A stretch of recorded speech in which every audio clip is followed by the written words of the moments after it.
I want to make it clear why I don't look for a relationship and why I'm not dating and why it's so wonderful to be single here in LA. I love my job. I love where I am. I love everything about my life right now. But that's going to annoy me. Oh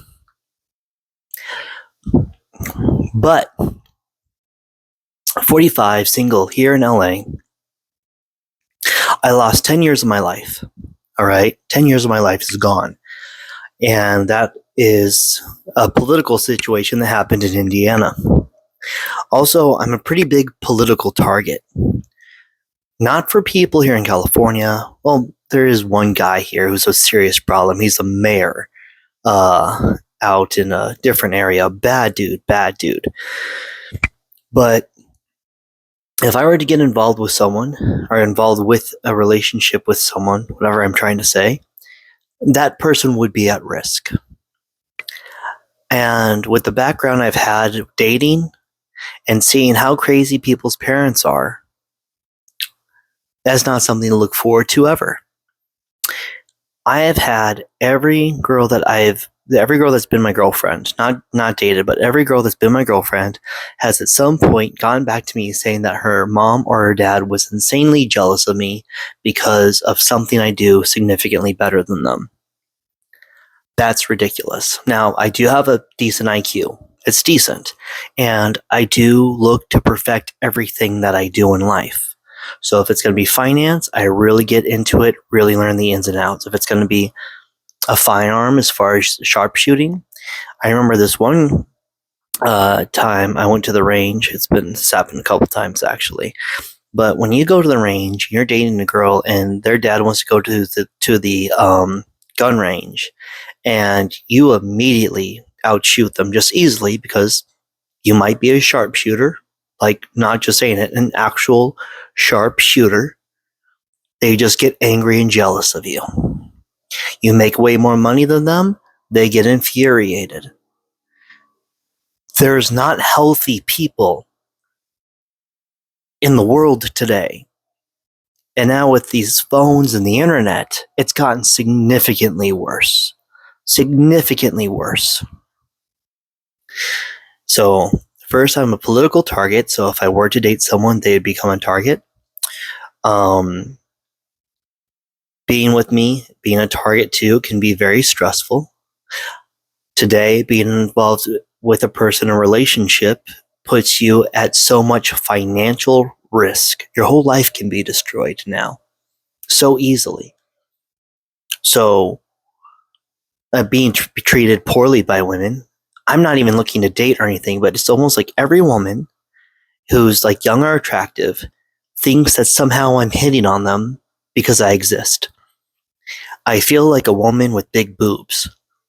It's like an attractive young woman with big boobs, everyone hates them just for existing.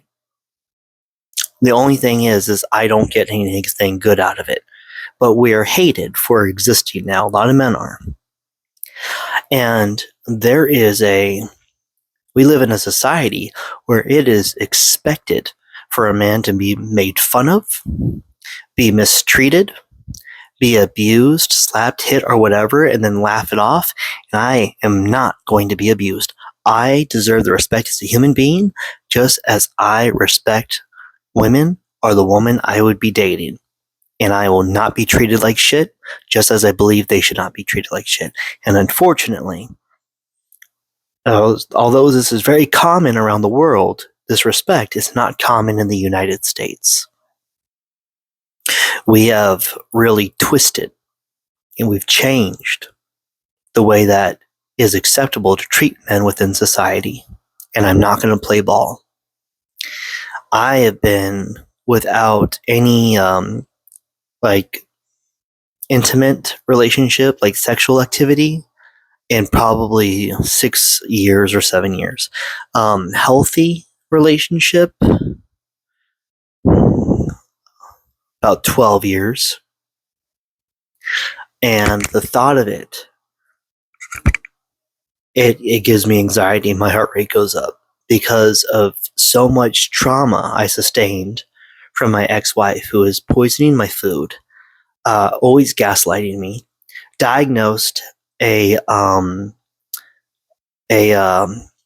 covert narcissist, would lie to me about how she didn't make it to the psychologist today because she was angry at what happened at the appointment. Psychologist after psychologist, and would always blame them for everything.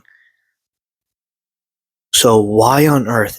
Thinking about it causes damage, and it would take so long to go through therapy in order for me to fix that anxiety and the fear of just being around women.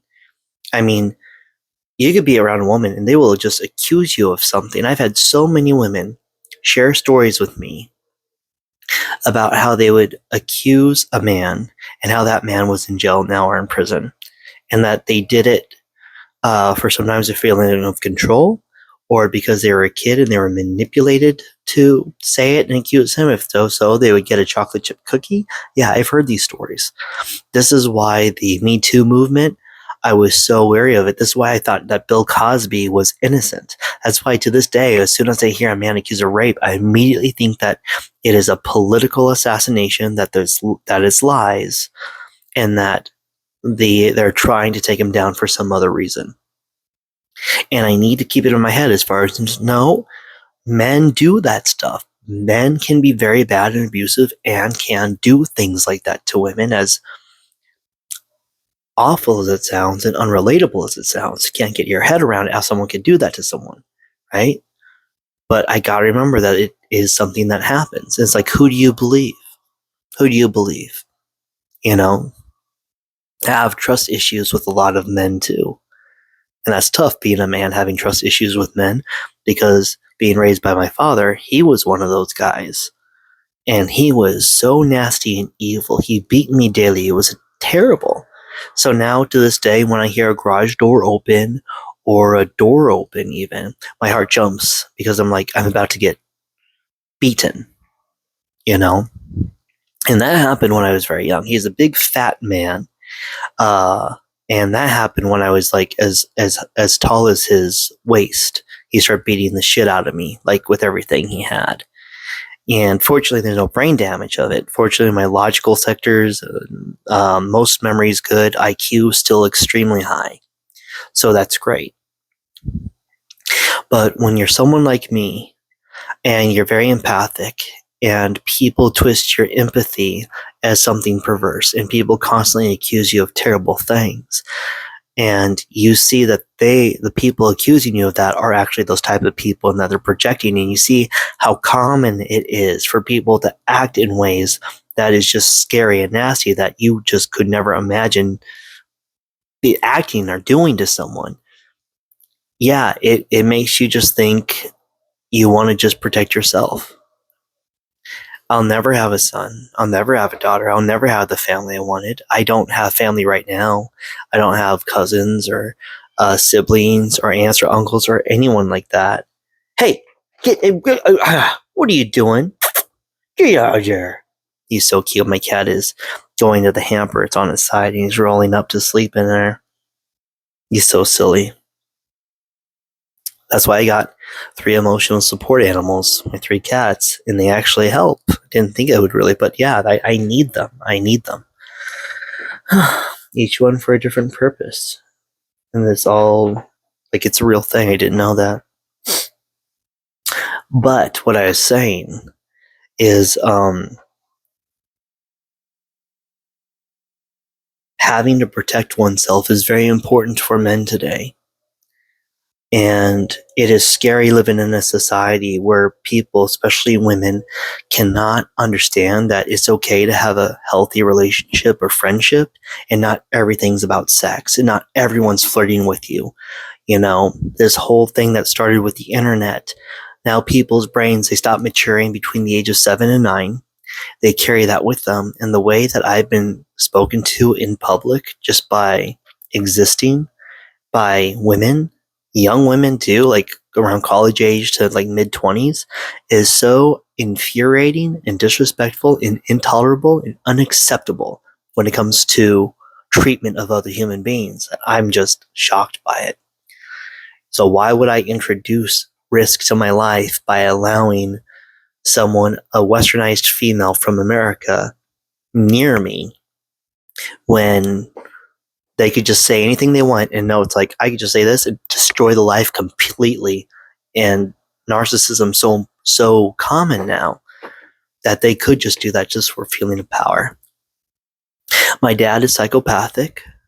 My mom is schizophrenic and all sorts of issues. Suffers from paranoia too and delusions, all this stuff because of all the substance abuse. And my sister is also psychopathic. My sister used to be allowed to hit me and everything while growing up. My sister once told me that it was incredible. She would just test the boundaries to see what it would take to get my parents to beat me because it gave her a feeling of power. I remember when we were really, really young, I think I was 7, she put her hands in the Jell-O and then said, Justin did it, and my dad beat me. He knocked me out. And when I came to, he was a vicious, rage, murderous, because he viewed me as competition. And he would always tell me when I was a little boy, and he'd just look at me and start to get angry and then start to threaten me and say, I will embarrass you in front of those 2 girls over there. I would be like 5, and those girls would be like 5. That's scary. That's scary shit. So this is the life that I've had. And I have learned. I've had people attack me because I'm so nice. I've had them later on admit that it was so nice that they just wanted to see what they could get away with. Now that I'm older, I don't do it. I had someone I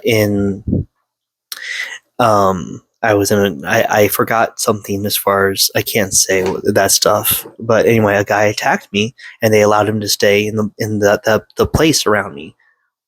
He had nothing happen, ding and fire, nothing. And he continued to become very worse, and nothing's being done about it. And I'm just like, wow, at least I'm standing up for myself now, because if I didn't, that guy is so violent. He would have caused serious harm. Fortunately, I'm trained, and he could see as far as that I'm prepared to protect myself. I've done it plenty of times before with scarier people. And that sucks to have to be that way, because we live in a society where in California too, laws and workplaces fight really hard to keep violence and bad people in the workplace. I don't know why that is. And they work very hard against the victims, against them, and team up together. And it's something that I've noticed since the late 90s when I worked at Brackett Airport. And I worked with a bunch of bullies. And they would steal stuff from the hangars, firearms, all sorts of stuff. And because I wouldn't do it, my boss said I wasn't a team player. I was like, this is a problem, man. So the thing is, back to what I'm saying, is with a world like this, with women being so terrible today, narcissism's gone up many times, not just 20 or something percent, many times with females within the United States. And we have more false accusations and more violence and everything from people than ever before. People are crashing out. I had a guy threaten me because he told me that me and my friend get too much frozen yogurt. This was a frozen yogurt place called Yogurtland Chino. Followed me to my hotel room and threatened me. And threatened actual violence, and I was very calm with him.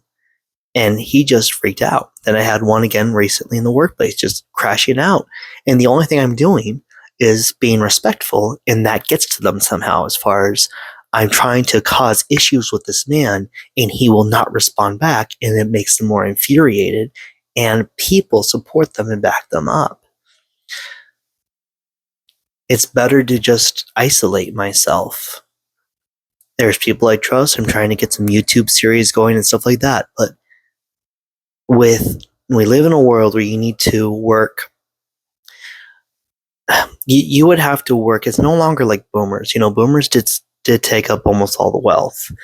To live the equivalent to a boomer in Southern California, you'd have to make $330,000 working a 40-hour-a-week job with no degree or nothing like that in order to live the same lifestyle, which I think is a lie. It does appear to be around 270,000 when you compare the two lifestyles together.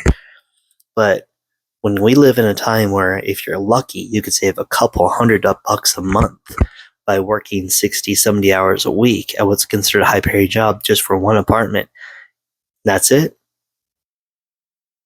It's just a lot of risk, man. It's a lot of risk. So that's why I think it's important for men to be men, have some self-respect. If all the women in the dating pool are undesirable, bad, out of age, for me, I'm 45. So all the good ones are taken very young. At my age, I'm not going to find anyone. And I would not get involved in a relationship with a girl. I had an 18-year-old girl tell me, she's 18 now, if that changes our relationship. It's like, what on earth would you and I have in common? She just wanted sex. She's always been, made it clear with me too, which I couldn't really read. I read it afterwards. That's another thing. I'm completely oblivious to flirting and everything. It could be a girl who's like 18. It could be a woman who's in her mid 30s. I just don't pick up on it. I don't know why. But why put everything at risk? If I'm already living life very nice, very well, doing things right, getting punished all the time, and knowing that talking to someone, allowing them near me physically, puts my entire life, future, everything at risk. It's better not to do it at all. If everything in the pool, right, is toxic, you don't go fishing. You don't try and grab one. It's like there's plenty of fish in the sea, yeah, but they're all poisonous. You just leave it alone. You don't touch it. Don't touch it. But yeah, I felt like I was babbling a lot here, but I want to put it out there as far as if there's anyone out there you think I'm flirting with you, trust me, I'm not flirting with you. Not even capable of it. And if you see the way people have always talked to you in the 80s and 90s as far as just regular communication, that means it's regular communication. No one's flirting with you. And it's funny because it used to be a problem with guys. Guys used to always think girls were flirting with them. It's like, dude, they're just talking. And now it's the other way around. Every woman thinks that every guy's totally into them. And it's just a problem. It really is a problem now. If a guy comes in, he says good day, and he orders food, you're at the register or something, him saying good day, thank you so much, have a nice day, smiling at you, is because you're a human being, and he treats you like a human being. He's not thinking of how to get you in bed. It's not happening. But unless you get those creepy Midwestern guys, oh, so weird. It's just like, hey, how you doing today? Is what the girl will say. He's like, well, doing good now that I'm laying eyes on you, or some crap like that. Oh my gosh, it was so creepy out there. It was so creepy. Ooh. But yeah, I guess that's the end of that video. I love being single in LA. I love it.